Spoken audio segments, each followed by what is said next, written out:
Hey, Ed. Well, hey, Jefi, how are you? I'm good. I'm excited to be recording our next podcast after we've launched it. I know we're so excited about that, y'all. So a little background. Y'all. I did that, didn't I? You know, you can't beat the Southern out of me. You can try. I might like it, but you can try. So we launched our episodes at Brian Buffini's Peak. We've been getting great feedback. Our family members seem to like it, so that's good. Hopefully, y'all like it too. But no, our family, yeah, biggest supporters. So, but yeah, we. Sorry. This is one of the pieces of feedback we got, isn't it? That I'm always talking over you. I love it. You can keep going. Don't worry about that. Just be you, Jefi. That's why we get the viewership we get. Just be you. Okay. Well, one of the greatest things I think, there's so many great things that we took away from Peak, but really is this podcast that we want to talk to you about. So why don't you start the ball rolling there, Mr. Ed? Yeah. So one of the things that we picked up on when we were out at Peak, and again, that's Brian Buffini's really top conference that he puts on. They've got 1,000 people at it, top agents in the kind of coaching system. Yeah.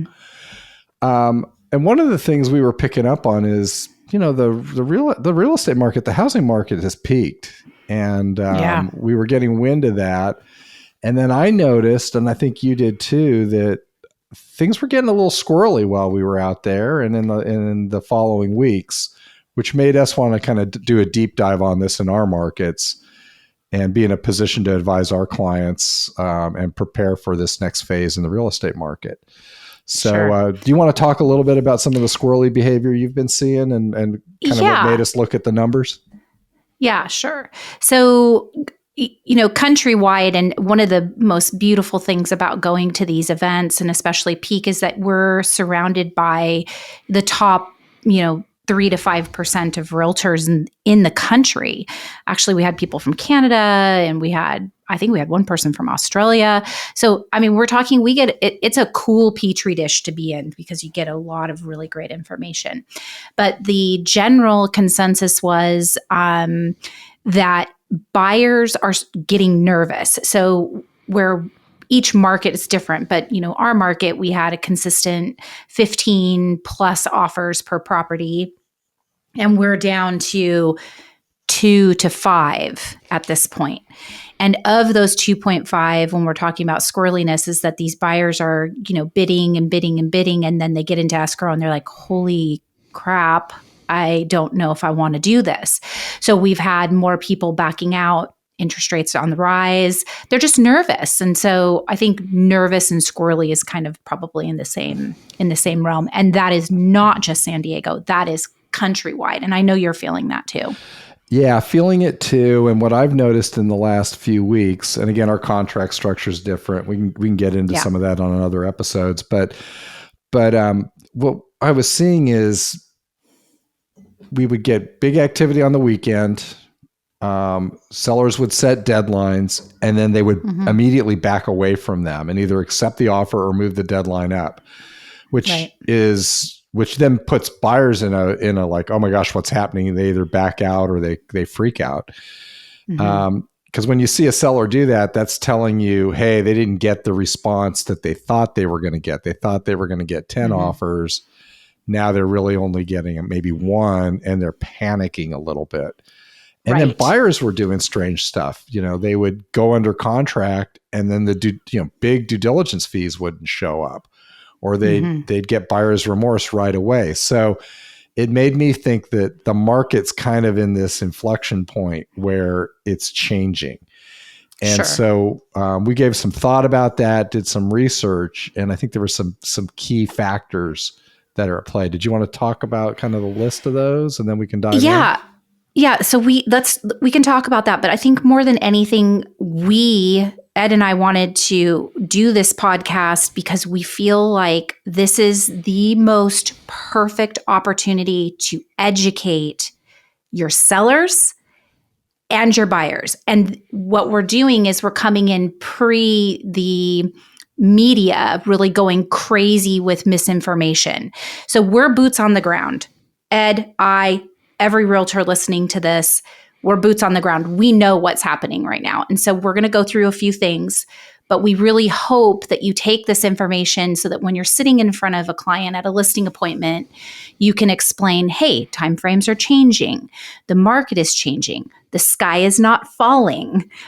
Here are some facts that you can share with them so that when you've been on the market for 30 days plus, which is going to happen, they're prepared, meaning your client is prepared and you will look like a rock star because you have laid this out from the beginning. So that's really our huge point that we're trying to get across today. So, Ed, why don't you run with the points, and then I'm gonna chime in as we go. Yeah, absolutely. Happy to do that. And again, we're putting our money where our mouth is on this. We've made a commitment to each other that we're calling all our A pluses, A's, and B's in the next 40 days. Yeah. So again, those people have referred us multiple times, once, or past clients, Sphere, and giving them this talk track about what's going on. So we encourage you to do that as well. So with hugely positive feedback, by the way. These clients, everybody that we've called so far is just like, oh God, thank you. We appreciate that. How cool is this? And again, you're ahead of the media giving information. So you're really, really looking like a strong professional in your business. Yeah, exactly. So what's causing this peak of the market? It's really coming down to a few key factors. One, interest rates are rising. We all know that, but it was interesting to look at it because when you're in the mix, you kind of forget it's gone up like 2 1/8 since the beginning of the year, which means even if prices weren't going up, affordability, I think would be like 54% less. It's just like that kind of a jump in cost. Right. So that is a factor. So we've got interest rates going up. We'll talk a little bit more big picture of why that's happening so you can explain that to your clients. 2, stock market's going down. Stock market's down 20%. Now, it's true that the stock market is not the economy, but it does make people feel either wealthy or not. And so when they see their portfolios crunching and costs are going up, that's a concern. And then 3, inventory is starting to increase. And so that's really important. And we're going to, again, talk a little bit more in detail on that and how important it is to track those numbers. But those are like the 3 key factors that are creating this kind of peak. And then the fourth thing after we go and discuss that is we want to chat about, okay, how do you take action on this? What do you do? What do you advise your clients to do in this situation? Right. So shall we dive in on the interest rate increase and yeah, let's start there. Okay. Yep. So I'm going to keep talking if that's all right, and you can chime in here. Yeah, absolutely. So it's by design. Inflation is out there, and that's why the interest rates are going up. Inflation's running at about 9% right now. The Federal Reserve's target for that is between 2 and 4%. So they're looking at increases, and they're saying, hey, we need to slow this down. So the way you do that is to increase interest rates to make it more expensive to buy stuff. So you get inflation when there's more demand than supply. So if you need to borrow money to go do that, then it gets more expensive. So so that's working because we're seeing buyers, the affordability. There's segments that are saying, hey, we got to hold. Correct, because they're well, first of all, they might be in markets like San Diego, where I've had to have conversations with 2 buyers in the last week saying, hey, unfortunately, at this point, you cannot buy in San Diego. You just don't have the buying power to do that. One thing that's really interesting, and Brian Buffini brought this up at Peak, is that with this current situation happening in our financial world, he does not, and most analysts do not see a drop in our housing prices. And I think that's a very important talk track to have with your buyers. On the flip side of that, it's also a very important conversation to have with our sellers too, because if you're listing a home at 900,000, they're probably not going to be getting 1.1. They might be getting 925. So pricing properties is going to be really important, and setting the expectation, because those two things for a buyer and a seller are going to be one of the biggest pieces that they'll have to get comfortable with. And if we talk to them about that up front, it's very important. So I'll let you take the ball back. Yeah. We're going to have a couple links in the show, links to some articles on this too, so you can see it. A couple are from Keeping Current Matters, which is a great, real estate focused blog. But one of the things they showed is that the expectation for this slowdown, it's not going to be like 2008. It's going to be more like 1980, 81. So it's going to be old school rock and roll. It ain't going to be hip hop. Yeah. That was a depression. That was a depression in our industry. Nailed right on focus on it. This is going to be 80s Led Zeppelin stagflation. That's what it's going to be. And stagflation's a term. I'm old enough to remember it. I was in college, when that hit. Yeah. But it's when costs are going up, inflation, and then the economy's decreasing. GDP's going down, right?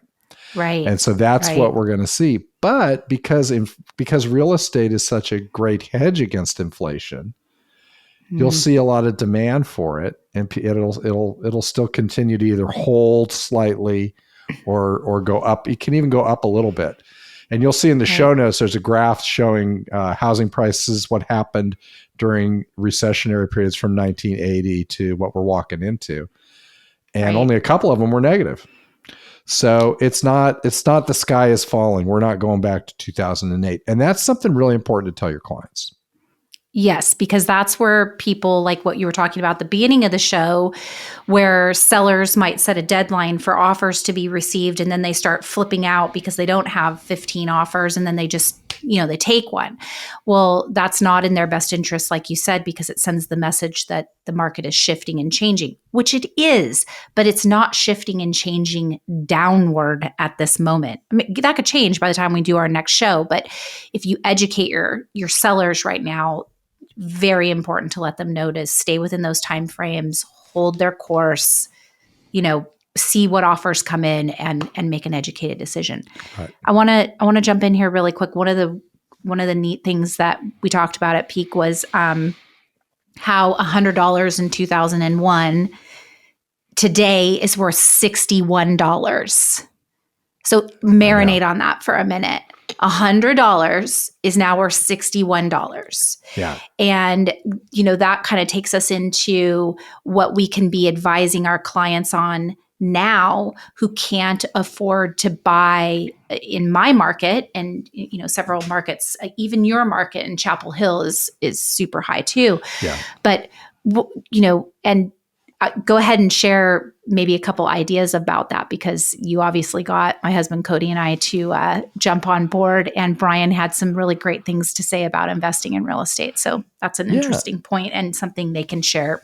Agents can share with their buyers. Yeah. I mean, one of the, we'll get into tactics on what you do, but, look for investment real estate. When in inflationary periods, you don't want to sit on cash.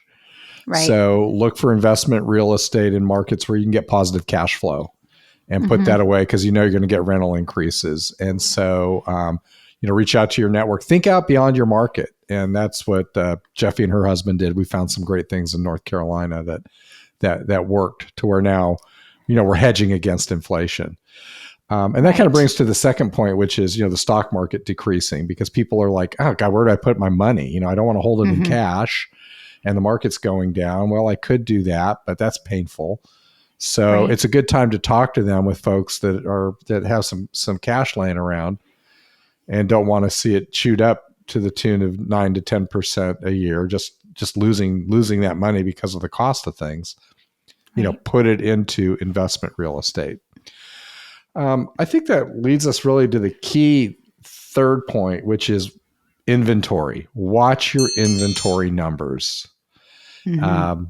and I know we're ringing there. We want to keep it short, but I want to dive into this one. Okay. If I looked at our market and I track absorption every week. I have been doing that for a long time. And since the first week of April, our inventory has doubled. Okay. Yeah. Now it's a small number, that's like, it's gone from like half a month of supply or 4/10 of a month to 8/10 of a month. Okay. Right. And equilibrium 6 months, but you need to know those numbers and dig in and keep an eye on it, because inventory is going to lead to market behavior on pricing and days on market and expectations. Correct. And the way I've thought about it is the last 18 months, we've really been like an auction house, creating an auction environment to where our sellers can maximize from that. And we put out, it's like a blind auction, and the list price is the reserve price. Yeah. And that's not typical real estate marketing. And as that, if we're not careful, we can create that expectation with our sellers and fall flat on our face. And I can guarantee you that there are other folks out there, other realtors that are not waking up to that. And you can have some opportunities by doing kind of old school real estate marketing. And I'd like for you to dive into that, because you've got great ideas on that, Jefi. Sure. So one of the things that Ed did share with me was this absorption market tracker, which is really cool. And I will share with you my numbers. So November of 21, we had 100 pending. So that in my small, I just did a very small La Mesa, San Diego, California, because I wanted to keep it very tight. And that was November 17th. And as of May 24th, we have 52.